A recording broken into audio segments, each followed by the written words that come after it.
And this is one of the most difficult things for people to grasp and understand.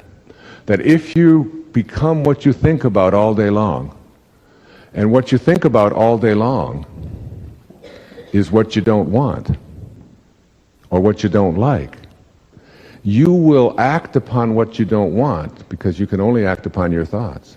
And what you don't want will continue to show up and manifest into your life. You cannot manifest thin from I hate being fat. Because if you hate being fat, your attention, your energy is on hating being fat.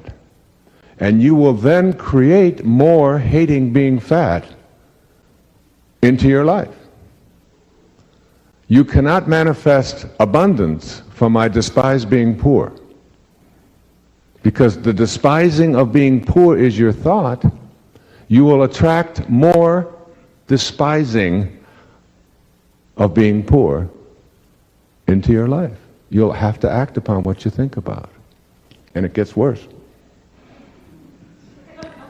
You cannot attract or manifest into your life what you want if your thoughts are on what always has been. And that's the wake. And that's your personal history. If you don't have a story, you don't have to live up to it. And if your thoughts are on what always has been, and you use this as a reason why you can't attract into your life what you want, because after all, it's always been this way, then even if you are really angry at the way it's always been, and your thoughts are on how angry you are at the way it always has been, what it always has been will continue to show up in your life, because you become what you think about all day long. So you don't look and put your attention on what always has been, you give that up. And again, you shift not just to what you want, because if your thoughts stay on just on what you want, then you'll create and manifest more of wanting. What you want to do is put your attention on what you intend to create with passion, as long as it's motivated out of love and kindness and all of the things that will produce strength, which is between 20,000 and 100,000 cycles per second. Love, kindness, forgiveness, the things I'm going to summarize with. When you're really ready and you say, God, I am willing to turn it over to you. I'm willing to accept any guidance, any help that you are willing to send me. I now start becoming open to the teachers who are going to show up in my life. And they'll show up in the form of a little child. I had a woman tell me one day that her 10-year-old daughter came home with a girlfriend, and the little girlfriend said to her daughter, I didn't know your mommy was fat. And she said, that was my teacher. I'd been thinking about how tired I was of being overweight for all of these years and carrying around this extra, and all of the, I'd just been tired of the baggage. And this little child who just came into my house for the first time said it. She said, I went out, I lost the weight, I knew what I had to do. And it was gone. She said, I've never put it back on since. Is rewrite your agreement with reality. Like you rewrite it. Because you've been programmed yourself to have an agreement that says who you are is what your tribe has dictated, or what other people have told you, or your limitations, or what can and can't be done. I go out in the backyard and tell my kids I'm going to make it rain. This whole idea of just getting quiet, going to that place within yourself and rewriting it. I have a wonderful little summary of how we change our life. Some of you have heard this, I'm sure. It's called, it's written by Portia Nelson. And she wrote a book about this, about the sidewalk, the hole in the sidewalk. And she said she was given a 5x7 card at the end of a seminar, such as this. And she was asked to write down the 5 chapters of her life on a 5x7 card, so she don't get too wordy, all right? And she said, here are the 5 chapters of my life. And this is really a wonderful summary of it. She said, I walk down the street. There's a deep hole in the sidewalk. I fall in. I am lost. I am helpless. It isn't my fault. And it takes me forever to find a way out. Chapter 2 of my life. I walk down the same street. There's a deep hole in the sidewalk. I pretend I don't see it. I fall in again. I can't believe I'm in the same place. But it isn't my fault. And it still takes me a long time to get out. Chapter 3. I walk down the same street. There's a deep hole in the sidewalk. I see it there. I still fall in. It's a habit. My eyes are open. I know where I am. It is my fault. And I get out immediately. Chapter 4 of my life. I walk down the same street. There's a deep hole in the sidewalk. I walk around it.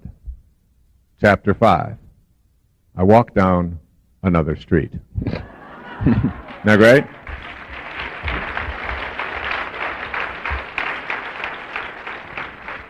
And I think walking down another street is what we're talking about, not just individually, but collectively and as a people. Let's go for a moment to our dream. And just assume that we're going to have a dream. We're in bed. And let me ask you this question. This is a question I like to ask for you to just contemplate, one of those sort of cones. When you go to sleep at night and enter your dream state, what happens to the bed? Just think about that. What happens to the bed? Now you're in your dream. Okay? So just propel yourself into a dream state.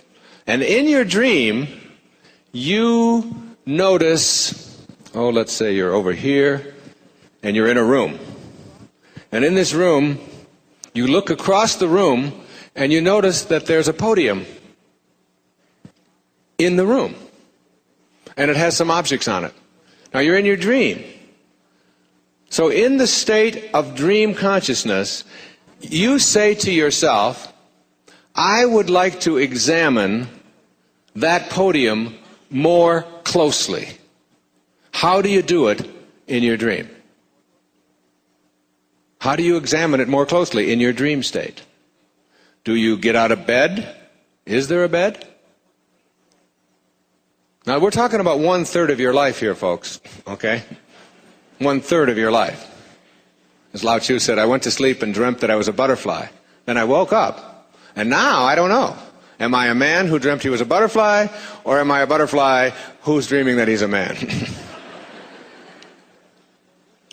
So in your dream state, do you get up out of bed, keep it right over there, say, excuse me, honey, wait, get out, and walk over and say, there's a galley of a new book, and there's a pen here, and there's some glass of water, I think I'll have a drink of that.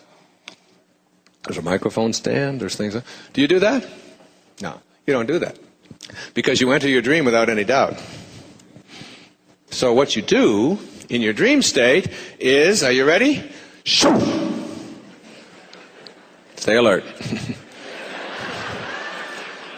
And you bring it to you, don't you? In your dream state. Why? Because you have the power of your intention, can have an idea, and whatever you need for the fulfillment of your dream, you bring to you. Here it is. Here it is. Whatever you need. So you're 20 years old in your dream, and you need a jerk to be married to for the next 20 years. There he is. Isn't that great? You need a Maserati? There it is. Whatever you need for the dream, you bring to. Then you leave the dream and you come into waking consciousness, and now you look back on the dream, and you now have a whole new set of things that you've introduced. And that set of things is called doubt. And the second key to higher awareness, which I'll get to shortly, is called banishing the doubt, but it's connected here. As you enter your dream state, you enter without any doubt about your capacity to do anything. So you can fly, you can jump over trees, you can be young again, you can transcend death, you can stay underwater, you can communicate telepathically with anyone that you want to, right? You have all of these incredible powers. And if someone has died and you want them back, you bring them back. If you need to be 12 again, and then you come into this state and you say, I can't do any of those things because you're stuck in paradigms. And the paradigm says, you cannot change your shape, you can't shape shift. If you're a certain age, you're a certain age. You can't move yourself into, you can't be in more than one place at the same time, which you can do in your dream, easily. You can't do those things. And one of the things I talk about in Your Sacred Self is like learning to become a waking dreamer, to understand that you don't have to go to sleep in order to dream. So now you wake up, and what I'm suggesting to you is that this is also a dream, only it's a 100-year dream. And in this 100-year dream, everything that you can do in your 8-hour dream, you can do in this 100-year dream. Everything. If you know better than to doubt it. And if you get rid of the paradigms that muck up your life. You have the capacity. But the minute that you introduce doubt into it, like that poem that I started out, Real Magic, which is really my effort to write about how to manifest miracles in your life. From Samuel Taylor Coleridge, he said, what if you slept? And what if in your sleep you dreamed? And what if in your dream you went to heaven and there picked a strange and wonderful flower? And what if when you awoke you held that flower in your hand? Ah, what then? Is it possible to bring something from a dream state into a waking state? Or is that part of a paradigm? And the tiniest smidgen of doubt that enters your consciousness is what you will act upon. 7 key little words from Proverbs. As you think, so shall you be. If you think that it's not possible, what you think about is what expands. Or as Emerson said, the ancestor to every action is a thought. And the minute you have a doubtful thought in your consciousness, you will act upon that and manifest the fruit of that doubt. And not be able to see it. You will not see it. What being open to everything means. Everything means just what it says. No exceptions. When someone suggests something to you that conflicts with your conditioning, rather than responding with, that's ridiculous, we all know that's impossible, say instead, I've never considered that before. I'll think about it. Open yourself up to the spiritual ideas of all people and listen with an open mind to crazy schemes and ideas that at first seem to be outrageous. If someone suggests that crystals can cure hemorrhoids, that natural herbs can lower cholesterol, that people will eventually be able to breathe underwater, or that levitation is possible, listen and be curious. Let go of your attachments to what you've been trained to believe. Open your mind to all possibilities, because whether you believe something is possible or impossible, either way, you'll be right. How can that be true? Your agreement with reality and all that's possible determines what you'll become. If you're convinced that you can't become wealthy and famous or artistic or a professional athlete, a great singer, or whatever, you will act upon that inner conviction that prevents you from manifesting what you'd really like. All that you'll get from your effort is being right. When you need to be right, you're attached to your conditioned reflex of the way things are and always have been, and you assume they always will be. Releasing your attachments. Your attachments are the source of all your problems. The need to be right, to possess someone or something, to win at all costs, to be viewed by others as superior. These are all attachments. The open mind resists these attachments and consequently experiences inner peace and success. To release attachments, you have to make a shift in how you view yourself. If your primary identification is with your body and your possessions, your ego is the dominant force in your life. If you can tame your ego sufficiently, you'll call upon your spirit to be the guiding force in your life. As a spiritual being, you can observe your body and be a compassionate witness to your existence. Your spiritual aspect sees the folly of attachments because your spiritual self is an infinite soul. Nothing can make you happy or successful. These are inner constructs that you bring to your world rather than what you receive from it. If you think peaceful thoughts, you'll feel peaceful emotions, and that's what you'll bring to every life situation. If you're attached to being right or absolutely need something in order to be at peace or to be successful, you'll live a life of striving, yet never arriving.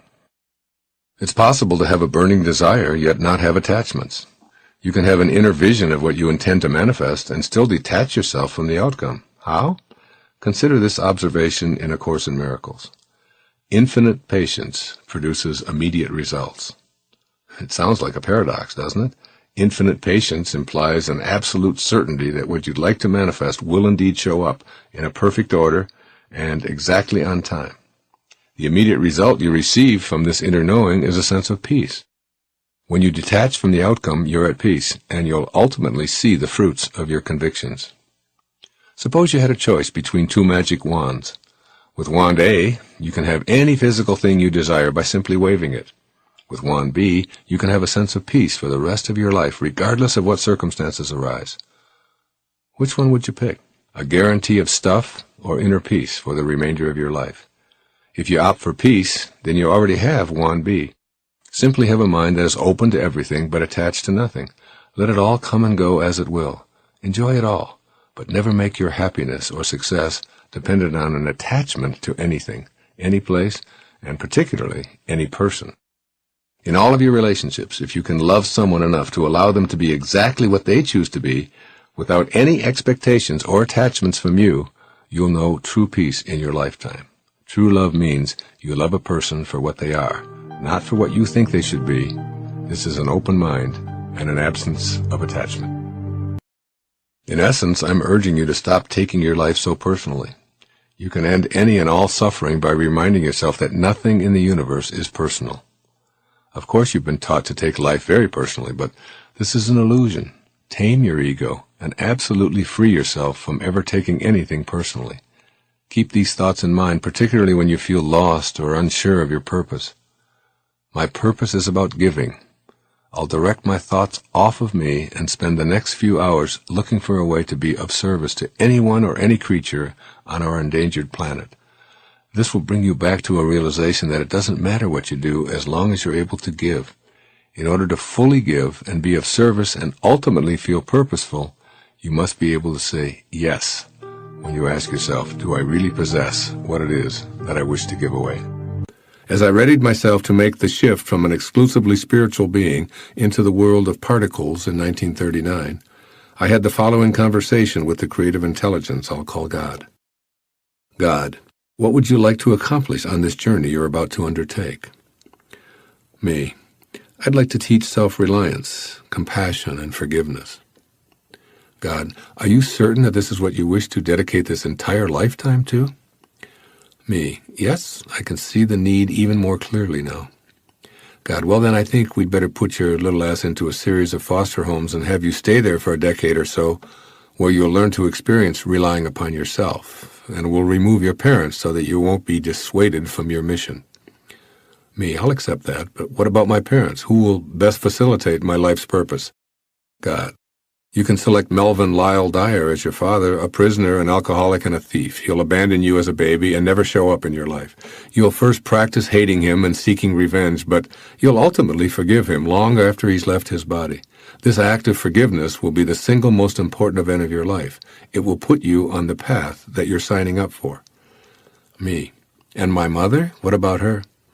Take Hazel Dyer, Lyle's wife. Her compassion for all of her children will give you an example to follow. She'll steadfastly work herself to the bone to reunite you and your brothers after 10 years or so of her own suffering. Me. Isn't it an awful, cruel fate for my father? God. Not at all. He signed up for this 25 years ago. He dedicated this entire lifetime to teach one of his children the lesson of forgiveness. A noble gesture, wouldn't you say? And your mother is here to show you how true compassion shows up every day. Now get down there and participate in becoming a particle. In the introduction of my book, You'll See It When You Believe It, I wrote about finding my father and visiting his grave in the early 1970s. The facts that led me there defy the laws of logic, and visiting it was the final hurdle I needed to overcome before initiating my writing and speaking career, or the mission I'd signed up for back in 1939. I've also visited the Holocaust sites of Europe and read and reread the history of events that contributed to the hatred that created war. In the 1960s, I worked to bring peace to the events surrounding the horrible Vietnam War, and today my attention is often focused on finding an alternative to the violence and hatred in Africa, the Middle East, and particularly Iraq. My calling is deep within me and has a hold on me. I don't know what I'm going to do next, but I'm probably being guided by what Spirit and I decided at the inception of this journey. One thing I know for certain is that I'm inspired. I've described my personal insight about my calling to encourage all of you to examine your own life, including all of its travails and success, as a necessary experience in order to fulfill your mission. Looking at life from this perspective nurtures the deep yearning within that will beckon you back to spirit. As you can see from my own example, it can be a great help to look at your entire life as the unfolding of a plan that you participated in before you even arrived here. By doing so, you shift from blaming others and circumstances to being responsible and feeling your purpose. Whatever shows up in your life then becomes a part of the perfection of this plan.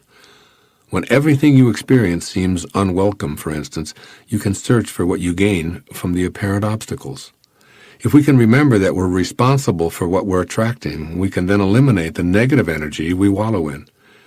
If what we desire is to be inspired and feel joy, but the opposite keeps showing up, rather than cursing fate, we can view ourselves as simply being out of creative vibrational alignment. We can shift our vibrations in the form of thoughts to those that are more harmonious with our desires, and we can then begin to take the small steps necessary for our inspiration to be sensed. Source energy will cooperate with us when we seek it energetically. Moreover, we can begin to reassess our lives for misaligned attractions and imagined bad luck. When we feel peaceful within ourselves, we begin to attract more of the peace we desire because we're functioning from a spiritual place of peace. When we engage spirit, we regain the power of our ultimate source. Regardless of what goes on in the world of form, inside of ourselves, we'd still be living in spirit. For example, a beggar on a street corner may have agreed to come into this world of boundaries to teach and generate the awareness that leads to more compassion in this world, or even to teach a single person, perhaps you, to become more compassionate. In an infinite universe, there's no time restrictions on how many lifetimes we get. With an infinity before us, spending one lifetime teaching compassion doesn't seem so outrageous. When we feel peaceful within, we begin to attract more of the peace we desire because we're functioning from a spiritual place of peace. When we engage spirit, we regain the power of our ultimate source. An inspirational attitude is less judgmental and more appreciative, with a keen eye for how God or source energy manifests. And remember, source can't be removed from what it creates. Everyone and everything contains God or the source, so be on the lookout for the God force in every living thing. Explore how this force has delivered to us many blessings in disguise. We came from a world of pure spirit and allowed that source to take over without any interference or questioning on our part. As long as we were in spirit, our source materialized in a multitude of ways to handle everything for us. Then, almost immediately after our birth into form, we initiated a program to deny spirit and emphasize the ego.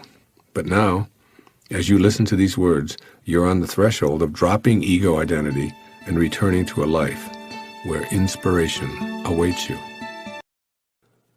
There's nothing natural about living a life filled with stress and anxiety, having feelings of despair and depression, and needing pills to tranquilize yourself. Agitated thoughts that produce high blood pressure, a nervous stomach, persistent feelings of discomfort, an inability to relax or sleep, and frequent displays of displeasure and outrage are violating your natural state. Believe it or not, you have the power to create the naturally stress-free and tranquil life you desire. You can utilize this power to attract frustration or joy, anxiety or peace. When you're in harmony with the 7 faces of intention, you can access and pull from the source of all in order to fulfill your intention of being stress-free and tranquil. So if it's natural to have feelings of well-being, why is it that we seem to experience so much unwellness and tension?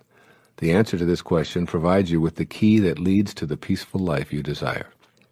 Stress is a desire of the ego. We speak of stress as if it were present in the world as something that attacks us. We say things like, I'm having an anxiety attack, as if anxiety is a combatant. But the stress in your body is rarely the result of external forces or entities attacking you. It's the result of the weakened connecting link to intention caused by your belief that ego is who you are. You are peace and joy, but you've allowed your ego to dominate your life. The following lighthearted way to stop taking yourself so seriously is from a book by Rosamund and Benjamin Zander. He's the conductor of the Boston Philharmonic Orchestra, titled The Art of Possibility. It illustrates in a delightful way how we allow ego to create many of the problems we encounter that we label stress and anxiety. It's called rule number 6. I'll share it with you. 2 prime ministers are sitting in a room discussing affairs of state. Suddenly a man bursts in, apoplectic with fury, shouting and stamping and banging his fist on the desk. The resident prime minister admonishes him. "Peter," he says, "kindly remember rule number 6. Whereupon Peter is instantly restored to complete calm, apologizes, and withdraws. The politicians return to their conversation only to be interrupted yet again 20 minutes later by an hysterical woman gesticulating wildly, her hair flying. Again, the intruder is greeted with the words, "Marie, please remember rule number 6. Complete calm descends once more, and she, too, withdraws with a bow and an apology. When the scene is repeated for a third time, the visiting prime minister addresses his colleague. "My dear friend," he says, "I've seen many things in my life, but never anything as remarkable as this. Would you be willing to share with me the secret of rule number 6? "Very simply," replies the resident prime minister. "Rule number 6 is, don't take yourself so damn seriously." "Ah," says his visitor, "that's a fine rule." After a moment of pondering, he inquires, "And what, may I ask, are the other rules?" "Oh, there aren't any." As you encounter stress, pressure, or anxiety in your life, remember rule number 6. At the moment you realize you're thinking stressful thoughts. By noticing and discontinuing the inner dialogue that causes stress, you may be able to prevent its physical symptoms. What are the inner thoughts that produce stress? I'm more important than those around me. My expectations aren't being met. I shouldn't have to wait. I'm too important. I'm the customer here, and I demand attention. No one else has these pressures. All of these above, along with a potentially endless inventory of rule number 6 thoughts, are from the ego's bag of tricks. You aren't your work, your accomplishments, your possessions, your home, your family, your anything. You're an aspect of the power of intention, dressed in a physical human body, intended to experience and enjoy life on earth. This is the intention that you want to bring to the presence of stress. You must become conscious of the need to activate thought responses that match your intention.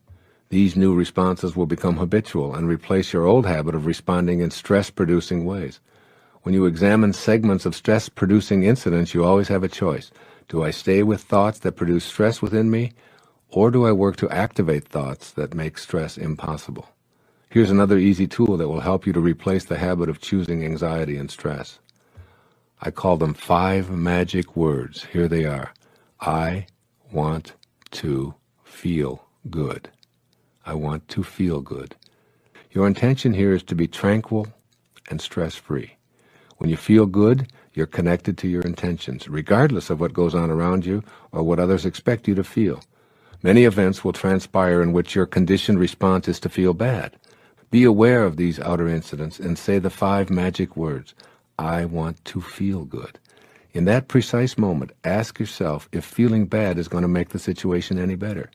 You'll discover that the only thing that feeling bad accomplishes in response to outer situations is to plummet you into anxiety, despair, depression, and, of course, stress. Instead, ask yourself in that moment what thought you can have that will make you feel good. When you discover that it's responding with kindness and love to the bad feeling, which is quite different from wallowing around in it, you'll begin experiencing a shift in your emotional state. Now you're in vibrational harmony with your source, since the power of intention knows only peace, kindness, and love. I assure you that your decision to feel good is a way of connecting to spirit. It isn't an indifferent response to events. By feeling good, you become an instrument of peace, and it's through this channel that you eradicate problems. By feeling bad, you stay in the energy field that creates resistance to positive change and experience a stressful, anxious state as a byproduct. The things you call problems will perpetually present themselves to you. They'll never go away. Resolve one, and another one will surface. You'll never get it done. I urge you to simply accept the fact that you'll never get it all done and begin to live more fully in the only moment that you have, which is now. The secret to removing the harmful effects of feeling stressed and under pressure is to be in the now. Announce out loud to yourself and all who are willing to listen to you, I'm an incomplete being. I'll always be incomplete because I can never get it done. Therefore, I choose to feel good while I'm in the moment, attracting into my life the manifestations of my desires.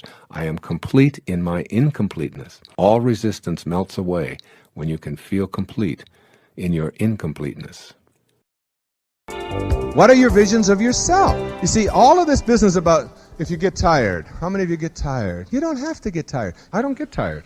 When it's time to go to sleep, there's no insomnia in my life, and there doesn't have to. Insomnia is one more of those things where you start telling yourself, I'm not going to be able to sleep. Look, you've been out, you're partying, you're at a convention, you're in New Orleans, get into bed, let's say, and it's 2 o'clock, and you know you got to get up at 6. You look at your watch. All right, it's 2 o'clock. 3 o'clock? 4 o'clock, 5 o'clock, 6, 1, 2, 3, 4. If I were to fall asleep right this second, and I'm not even close, all right, I'd only get 4 hours of sleep. Here it comes, ready? Great imagery now. Boy, am I going to be tired tomorrow. Whew! Oh, I'm going to be tired. That'll keep you awake for at least an hour, all right? Your body just kind of goes, oh, my God, and you start interfering with it. Your mind starts programming you, all right? Now, an hour later, you look at your watch and say, 3 o'clock, 4 o'clock, 5 o'clock. 3 hours. Now you upgrade your neurotic expectations for yourself. I'm going to be a zombie tomorrow. And then when you get out of bed and the alarm goes off, if you sleep, what do? You start counting backwards now. 5 o'clock, 4 o'clock. You put your body instantly on droop. Kind of put your eyes sort of on bag. Don't expect anything out of me today. I didn't get any sleep last night or whatever. Until someone comes along halfway through the day and says, you know, we got a game tonight and we're going to go out and have a few drinks and we're going to, hey, that's great. Yeah, I think I'd like to do that. It's a choice. You ever notice how tired you get when you got something unpleasant to do? You know, you look at the lawn equipment and look at the roller and the edger. I'm going to lie down for 3 or 4 months. I'm really tired. It's a choice. If you just tell yourself, I don't need to think tired thoughts. When I tell you that the kind of visualization I'm talking about can end asthma, asthma is an easy one. Anybody who's suffered with asthma, and I've had a stepson who's had it, he holds on to it and he believes it and he wants to hang on to it, and that's it. He's going to have asthma until he doesn't want it anymore. And I tell him that and he just gets mad because he wants to hold on to his asthma. And he gets a lot of attention for it, and he gets a lot of people to remind him that he's sickly and that he can't do this and do that. And so he gets a lot of positive sort of affirmation for his negative reaction. I have seen people eliminate a lot more than asthma. When people ask me, what kind of a therapist are you? Where do you fit in? You know, are you a behaviorist? Are you a rational emotive therapist? Are you Freudian psychoanalyst? I call myself a do-do therapist.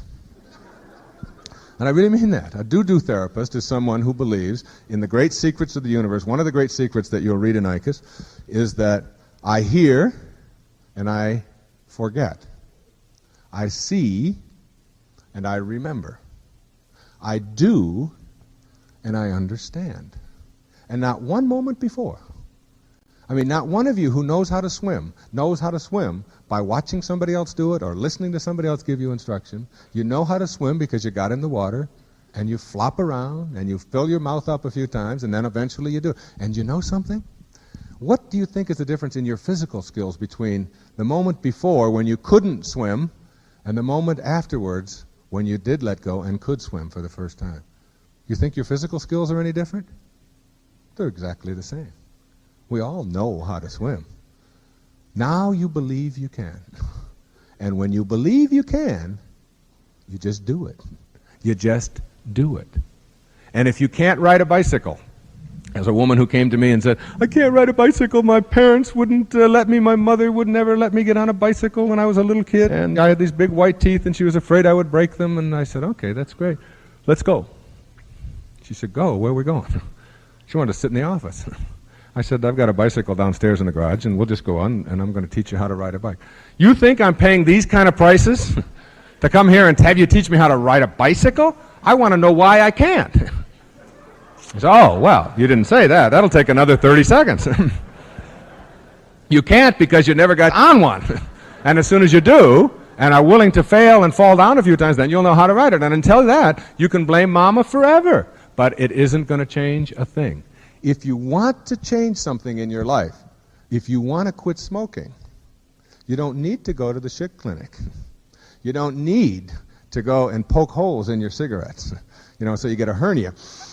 trying to get that nicotine down into your lungs, and a little bit less each time. And they have now a thing out called poo-poo spray. I don't know if you've seen this, but it smells like poo-poo, all right? And you spray it on your fingers so that every time you go, oh, no, I won't be having any of those today, no. Now, you don't have to do that. What you do is, the first thing you do is you see yourself as an ex-smoker. You just see that. You visualize yourself there, and you take credit for having such a wonderful picture of yourself. You do that first. And then the second thing you do is you tell yourself how easy this is going to be. This isn't hard. There's nothing difficult about quitting smoking. You just do it. You just don't put cigarettes in your mouth, one day at a time. That's what you do. And you don't tell yourself, I'm going to want them, I'm going to get fat, and all of these you don't do that. You stop the blame, and you do it. You want to lose weight. You see yourself looking the way you want to look, instead of going on a diet. Everybody I know on a diet is fat.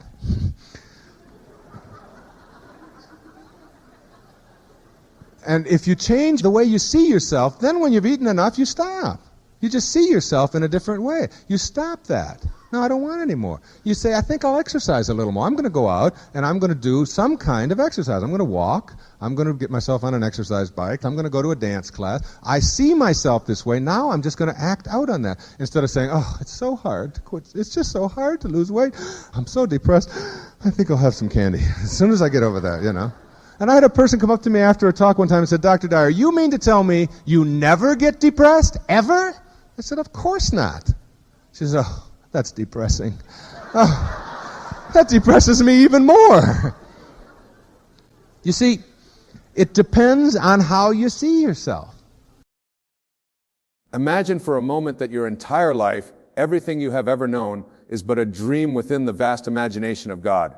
You believe you are bound by circumstances, confined by time, limited by the things you see. But what if I told you that you are far greater than you think?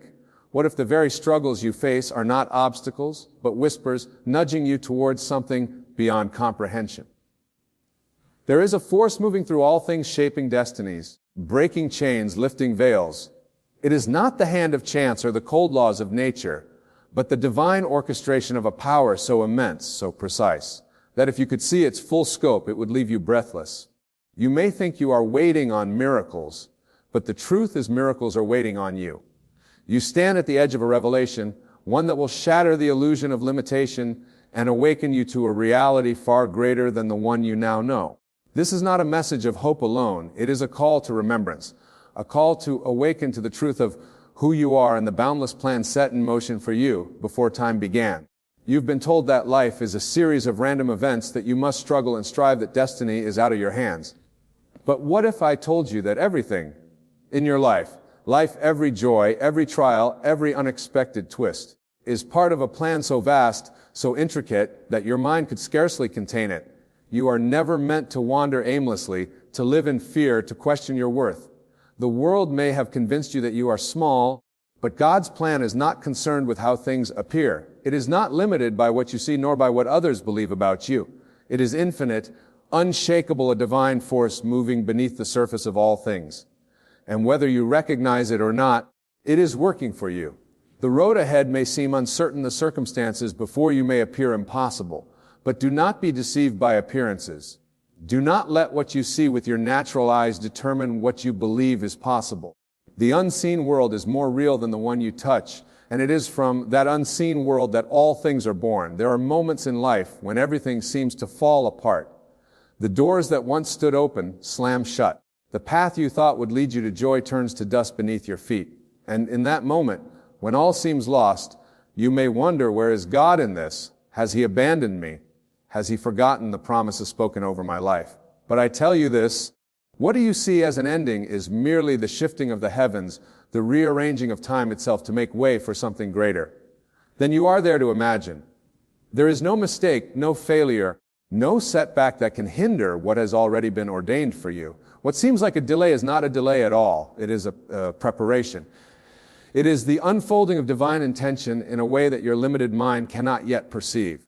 What you call waiting is in truth a sacred becoming, a transformation that will reveal in due time that everything was always happening for you, never against you. You have been placed in this world not to be a spectator, not to be a victim of chance, but to awaken to the truth that all things are possible, The moment you dare to believe, the moment you cast aside doubt and step into the knowing that you are an instrument of something far greater, everything begins. Doors open, paths clear. People are drawn into your life as if by magic, but this is not magic. It is law. It is the law of faith, the law of creation, the law that governs all things. Look back on your life. Reflect on the moments when you thought you had reached the end, only to find that something greater was waiting just beyond the horizon. You have been guided all along, even when you did not see it, even when you doubted. There was never a moment when you were alone, never a time when divine hands were not shaping your destiny. Do you feel the pull in your spirit, that gentle, urging, that quiet voice whispering that something more is coming? That is the call to step into the fullness of your purpose, to stop settling for the life the world tells you is possible, and to step into the life that has already been written for you. But know this, God's plan is not small. It is not ordinary. It does not conform to human expectation. It does not fit neatly within the limitations of logic. It is bigger than you think, bigger than you have imagined, bigger than anything you have yet dared to dream. And because it is so big, the road to it may not look the way you expected. There will be moments when everything seems to fall away, when the familiar is stripped from your hands. When you are left standing in the unknown, do not fear these moments. They are not punishment. They are not rejection. They are refinements. They are preparation when everything is being taken away. It is because you are being positioned for something greater. When one door closes, it is because 1,000 others are being prepared to open. You were never meant for an ordinary existence. You were never meant to live beneath your potential, to shrink in the face of adversity, to allow the voices of doubt to dictate your path. The power that formed the stars, that breathed galaxies into existence, resides within you. You are not separate from it. You are not apart from it. You are an expression of it. If only you could see yourself as you truly are, if only you could see the greatness that has been woven into your being, you would never again doubt. You would never again settle. You would walk forward with the certainty that nothing can stand in your way, that every challenge is merely a step toward the greater unfolding of your destiny. Yeah, God's plan for you is not small because you were never meant to live a small life. You were meant to expand, to rise, to step into places you never thought possible. But you must let go of the old. You must release the fear, the doubt, the belief that you are unworthy or incapable.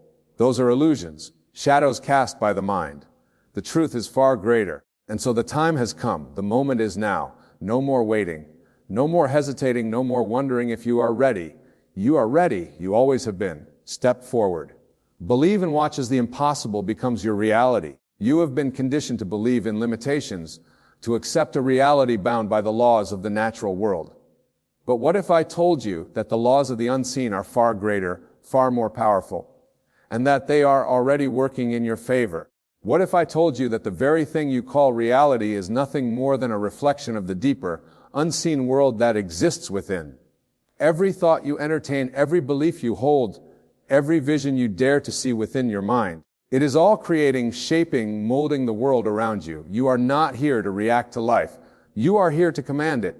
You are not here to be at the mercy of circumstance. You are here to shape circumstance according to the divine blueprint already written for you. But herein lies the challenge. The mind has been trained to see obstacles instead of opportunities. Fear instead of faith, impossibilities instead of promises. The moment something does not go as planned, doubt creeps in. The moment a door closes, fear takes over. But listen to me now. There is no such thing as failure in the divine plan. There is no such thing as a setback in the eyes of the infinite. What you see as a delay is in reality a redirection. What you see as loss is often a divine exchange. Removing what no longer serves you to make way for what is meant for you. And yet so often, instead of trusting, you resist. Instead of believing, you retreat. But if only you knew, if only you could glimpse what is waiting on the other side of your surrender, you would never again doubt.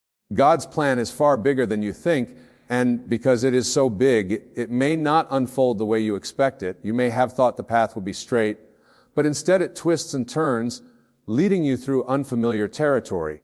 You may have thought the journey would be easy, but instead you find yourself walking through valleys of uncertainty.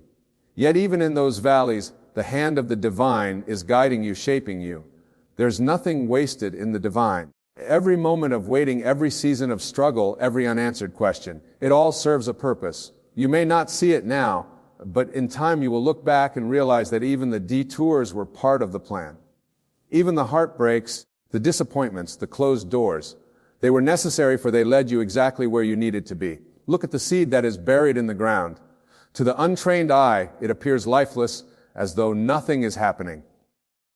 But beneath the soil, something extraordinary is taking place. Roots are forming, strength is being built, transformation is unfolding. And then in the appointed time, what was hidden breaks through the surface. It was never dead. It was becoming. And so it is with you. You are not forgotten. You are not overlooked. You are not behind. You are becoming. You are being shaped, being strengthened, being positioned for something greater than you have yet to comprehend. Do not mistake the hidden season for the end of the story. Do not mistake the waiting for abandonment. What you call stillness is, in truth, the greatest movement of all, for it is in the unseen, in the quiet, in the moments when nothing seems to be happening, that the most profound transformations take place. There will come a moment when everything changes, when the thing you have been waiting for suddenly appears, when the doors that were once closed are thrown open, when the weight you have carried is lifted, and in that moment you will understand. You will see why every delay, every trial, every moment of uncertainty was necessary. But hear me now. You do not have to wait for that moment to believe. You do not have to see it to know it is already done. The moment you decide to trust, to believe without wavering, to walk forward as though the promise is already being fulfilled. That is the moment the shift begins. That is the moment heaven moves on your behalf. Faith is not about seeing and then believing. Faith is believing so completely that the unseen world has no choice but to manifest in the visible. When you walk in this knowing, when you refuse to be moved by what your eyes see and instead hold firm to what you know within, you become unstoppable. The world may say no, but the divine plan says yes. Circumstances may say impossible, but the eternal truth says it is already done. Do not limit God's plan by the limitations of your own mind. You may think you know how things should unfold, but your vision is small compared to the vastness of divine intention. Let go of your attachment to how it should happen and trust that it is happening in the way that is best for you. What is coming will shock you, not because it is impossible, because it will be far greater, far more beautiful, far more extraordinary than you could imagine. The time for doubt is over. The time for hesitation has passed. Now is the moment to step fully into the truth of who you are, to align yourself with the divine plan, to stand firm in the knowing that what is meant for you is already making its way into your life. No force in this world can stop it. No circumstance can alter it. No fear can delay it. That is a shift taking place. You feel it. You sense it. You know that something is moving. Something is changing. Something is unfolding. That is the call. That is the invitation to step beyond what is familiar, to release the old and embrace the new, to trust that the hands that created the universe are holding your life in perfect order. Do not look back. Do not question the path that brought you here. Everything you have walked through, every battle you have fought, every tear you have cried, it has all led to this moment, the moment when you finally understand that you were never waiting on God. God has been waiting on you, waiting for you to believe, waiting for you to step forward, waiting for you to claim what has always been yours. And so I ask you now, will you believe before you see? When you trust before the doors open, will you walk forward in faith, knowing that what is coming will not only meet your expectations, but exceed them beyond anything you could have ever imagined? What is coming will shock you, not because it is impossible, but because it is inevitable. It has always been written. It has always been yours. The only question that remains is this: will you finally step? Do it. You do not yet realize the magnitude of what has been set in motion for you. You stand at the edge of something so vast, so extraordinary, that if you could glimpse even a fraction of it, every doubt, every fear, every hesitation would vanish in an instant. But the plan is not meant to be seen all at once. It is revealed in steps, in whispers, in moments of divine alignment. And it is in those moments that you must decide. Will you trust the process even when you do not understand it? Too many live their lives waiting for proof before they believe they want the evidence, before they take the first step. But this is not how the divine operates. What is written for you is not bound by the logic of this world. It is not subject to human reasoning, nor is it limited by time. What has been promised exists already. It is simply waiting for you to align with it. You ask, when will it happen? When will I see it? But that is not the question. The real question is, do you believe it is already done? Because the moment you truly believe the moment, you know beyond all doubt that what is meant for you cannot be taken from you. That is the moment everything shifts. You've been walking through doors you thought were leading you somewhere, only to find them closing in your face. You've been holding on to things that were never meant for you. Relationships, jobs, opportunities, identities that no longer fit who you are becoming. And you have asked, why is this happening? But what you see as rejection is in truth divine protection. What you see as loss is preparation for something far greater. You were never meant to remain in places that no longer serve you. You were never meant to cling to the familiar out of fear of the unknown.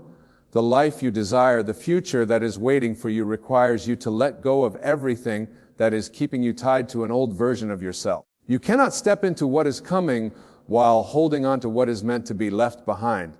But here is the truth. God does not take things from you without the intention of giving you something greater. When something is removed, it is only to make space for something far beyond your understanding. When a door closes, it is only because a better one is about to open. If you could see what is being prepared for you, you would never again question why something had to leave. You would never again resist the shifts that are taking place in your life. You have prayed for change. You have asked for more. You have sought a greater purpose. And now the very things you have prayed for are being set into motion. But the manifestation of these prayers does not always come in the way you expect. Sometimes, before things can come together, they must first fall apart. Sometimes before you can step into the promise, you must first be stripped of everything that is not aligned with.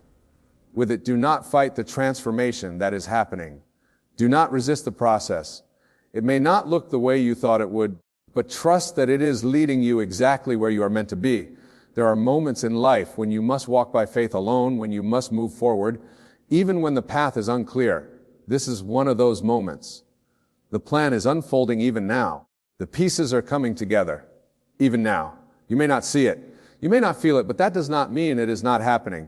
Just as the seed grows beneath the soil before it ever breaks the surface, so too is your destiny unfolding in the unseen before. It manifests in the visible. There will come a time when you look back on this season and realize that everything, every delay, every detour, every moment of uncertainty was necessary, that every struggle was shaping you. Every closed door was redirecting you. Every unanswered was making room for something far greater than you had envisioned. You will understand why certain things had to end, why certain people had to leave, why certain opportunities had to pass you by. But until that time comes, you must hold on to the truth that what is coming is far greater than anything you are leaving behind. The mind will try to convince you that you are losing, but in truth you are being positioned for something that will leave you in awe. The enemy of progress is doubt, and doubt arises when you focus on what is happening instead of what has already been. Written, you do not need to know. The how, you do not need to know. The when, you only need to know that it is already done. The universe is not waiting on circumstances to align. It is waiting on you to believe. It is waiting on you to stop questioning, to stop hesitating, to stop looking at what is in front of you and start trusting what has already been declared over your life. When you step into this truth, when you move in faith instead of fear, you become unstoppable. The world cannot shake you. Circumstances cannot deter you. You will walk through every storm with the confidence that nothing can stand in the way of what has been divinely ordained for you. So let go of the need to control, release the need to understand every detail. Stop trying to force doors open that are meant to remain closed. Your only task is to trust, to believe, to align your thoughts and actions with the truth that what is coming will not just meet your expectations, but exceed them in ways you never imagined. There is a divine order to all things. What is meant for, you cannot be rushed, nor can it be delayed. It will arrive at the perfect time in the perfect way, and when it does, you will stand in awe. Now, every moment, every challenge, every disappointment, every tear was necessary to bring you to the place you were always meant to be. But you do not need to wait until then to feel the joy, the peace, the certainty. You can step into it now. You can claim it. Now you can walk forward now knowing that the path is already laid before you. The journey may not look the way you thought it would. but the destination is certain, the promise is real. The plan is unfolding. What is coming will shock you, not because it is impossible, but because it is inevitable. It has already been written. It has already been prepared. The only thing that remains is for you to step forward and receive it. There is a shift happening even now, a divine movement rearranging things on your behalf. You may not see it yet. You may not feel it yet. But it is happening just as the ocean tides are moved by forces unseen. So too is your life being guided by a hand far greater than your own. And what is coming will not just surprise you, it will redefine everything you thought was possible. You have been walking through seasons of wading through moments where nothing seemed to make sense. You have questioned. You have wondered. You have asked, why is this happening? But if you knew the answer, if you could see the full picture, you would understand that nothing was wasted, nothing was in vain. Every moment has been building towards something greater, something far beyond your understanding. The discomfort you feel is not a sign of abandonment. It is a sign of transformation. The tension, the uncertainty, the moments when you feel stretched beyond your limit, these are not punishments, they are preparations. Just as a caterpillar must be enclosed in darkness before it emerges with wings, so too must you go through moments of uncertainty before stepping into the fullness of your destiny. You were not created for mediocrity. You were not meant to live a small life confined by fear and hesitation. You were meant for greatness, but for expansion, for impact. But to step into that, you must first release everything that is not in alignment with where you are going. The things, the people, the habits, the thoughts that once served you may no longer fit the person you are becoming. Let them go. Do not mourn what is leading. Do not cling to what was the past served its purpose. It was a chapter, not the whole story. And what is coming will not only replace what was lost, but it will surpass it in ways you never expected. The plan for your life is not fragile. It is not dependent on perfect conditions. It is not at the mercy of other people's opinions or actions. No one can take from you what has been divinely appointed to you. No mistake you have made can cancel what has already been written. No delay, no detour, no failure can alter what is destined to unfold. None. You may think you have lost time. You may feel that you have wasted years. But listen to me. Nothing is lost in the hands of the divine. Time bends in the presence of purpose. What you thought would take years will happen in moments. What seemed impossible will come with ease. And when it does, you will wonder why you ever doubted in the first place. But before that moment comes, you must believe without seeing. You must trust without proof. That is the test. That is the moment where faith is required. It is easy to believe once the doors open, once the opportunities arrive, once everything is laid before you. But the real power, the real transformation happens when you believe while you are still in the dark, when you trust before there is evidence, when you walk forward even when the path is not yet visible. The greatest moments in life do not come with warnings. They do not announce themselves. They arrive suddenly, like a whisper in the wind, like a shift in the atmosphere. And in that moment, this is what I was waiting for. This is what I was being prepared for, but you do not have to wait until that moment to live with the confidence that it is already done. You can walk in that assurance now. You can move as though it has already happened, because in the divine realm it already has. The only thing that remains is for you to align yourself with it, to step into the frequency of faith so that what is written in the unseen can manifest in the seen. Do not allow the illusions of this world to convince you that you are alone. Do not let the temporary struggles convince you that you are forsaken. You are being guided, led, and if you could see from a higher perspective, if you could glimpse the fullness of what is unfolding, you would never again doubt. There is more for you, more than what you have settled for, more than what you have imagined, more than what the world has told you is possible.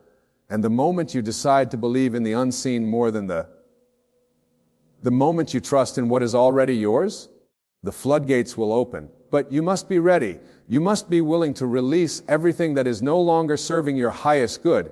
You must be prepared to step into the unknown, with the confidence that what is waiting for you is greater than anything you are leaving behind. This is not a time for hesitation. This is not a time to look back. This is a time to step forward with unwavering faith, knowing that what is coming is not just what you asked for. It is more. It is greater. It is beyond, and when it arrives, you will look back on this moment and realize that it was always meant to be. You were never lost. You were never forgotten. Every step, even the ones that felt like detours, even the ones that felt like failures, were leading you here. And now the time has come. The shift is happening, the doors are opening, and nothing can stop what is already in motion. You may not understand the magnitude of what is happening in your life right now. You may not see how every event, every shift, every closed door, and every unexpected detour is leading you exactly where you need to be. But trust this. Nothing is out of alignment. Nothing is accidental. Nothing is happening outside the divine plan that has already been. You may be questioning, wondering if things are ever going to change, if the path before you will ever become clear. But what if I told you that the clarity you seek is already within you? What if I told you that the very power you think you are waiting has been waiting on you? There is nothing outside of you that you need. You already possess everything necessary to step into the life you were destined to live. Too often, we seek confirmation from the world. We wait for signs, for proof, for validation that we are on the right path. But faith does not wait for evidence. Faith moves before the proof appears. Faith acts as though the promise has already been fulfilled. And it is that faith that shifts the course of destiny, that accelerates divine timing, that unlocks the doors you thought would never open. But there is a process to this journey. You cannot skip the steps. You cannot rush what is meant to unfold in its appointed time. A foundation must be built before the structure can rise. And that is what has been happening in your life. You have been in the preparation phase, the strengthening, the refining, the molding into the person you need to become. In order to receive what is already waiting for you, if you were given everything you desired too soon, you would not be able to sustain it if the doors opened before you were ready. You would not be able to walk through them with the wisdom and strength required. Remain there. What you call waiting is not delayed. It is divine alignment. It is the perfect orchestration of events so that when your moment arrives, you are prepared to step into it fully. There are moments when you will feel tested, moments when you will be stretched beyond what you thought you could endure. And in those moments, it may seem as if nothing is working, as if the promise has been forgotten, as if the plan has been abandoned. But the truth is, those are the moments when the most work is being done. The most profound transformations happen in the unseen, beneath the surface, in the silent spaces where faith is tested and strengthened. You may feel like you are walking through fire, but that fire is not meant to destroy you. It is meant to refine you, to burn away everything that is not in alignment with where you are going. It is meant to prepare you for the magnitude of what is ahead. Do not resist the process. Do not shrink in fear. Walk through it with the knowing that you are being made into something greater than you can yet comprehend. The breaking, the stretching, the discomfort. It is all part of the journey. It is all leading to the moment when everything changes, because that moment is coming. The shift is not a question of if, but when and when it arrives. You will understand why you had to go through everything you did. You will see how the pieces fit together, how the delays were not denials, how the rejections were actually redirections. But even now, before that moment arrives, you have a choice. You can choose to walk in doubt, to question the plan, to live in fear, or you can choose to trust fully, to step into the certainty that what has been promised is already yours in that choice. That decision is what determines how quickly the doors will open, how swiftly the blessings will unfold. The universe does not operate on hesitation. It does not respond to doubt. It moves in accordance with faith, with certainty, with the unwavering belief that what is meant for you is already on its way. Stop waiting for perfect conditions. Stop waiting for signs. Stop waiting for something outside of you to give you permission to move forward. Everything you need has already been placed within you. The path is already set. The timing is already ordained. All you must do is step forward. Even if you do not see the whole road ahead, even if the way is unclear, move anyway. The doors will open as you walk. The clarity will come as you trust. The breakthroughs will manifest as you align yourself fully with the knowing that you are exactly where you need to be, that nothing is out of place, that everything is happening exactly as it should. This is your time. This is your moment. What is coming is far greater than you have imagined. And when it arrives, you will look back and realize that it was never a matter of chance, but a matter of divine intention. It was always meant to be. And now the only thing that remains is for you to step into it. And so here you stand on the threshold of something greater than you have ever known. The waiting, the refining, the stretching, it has all led to this moment. You are not lost. You are not behind. You are exactly where you need to be. And everything you have walked through has been preparing you for what is coming. No more hesitation, no more questioning, no more waiting for signs. The signs have always been there, written in the quiet urgings of your soul, in the unshakable knowing that there is more for you, and now the time has come to step fully into that, knowing to walk forward with unwavering faith, to trust that what is meant for you cannot be taken from you. You were never waiting on God. God was waiting on you, waiting for you to believe, to rise, to claim the life that has always been yours. The shift is already in motion. The doors are already opening. What is coming will not just meet your expectations. It will exceed them in ways you never imagined. Step forward, trust, and watch as the impossible becomes your reality.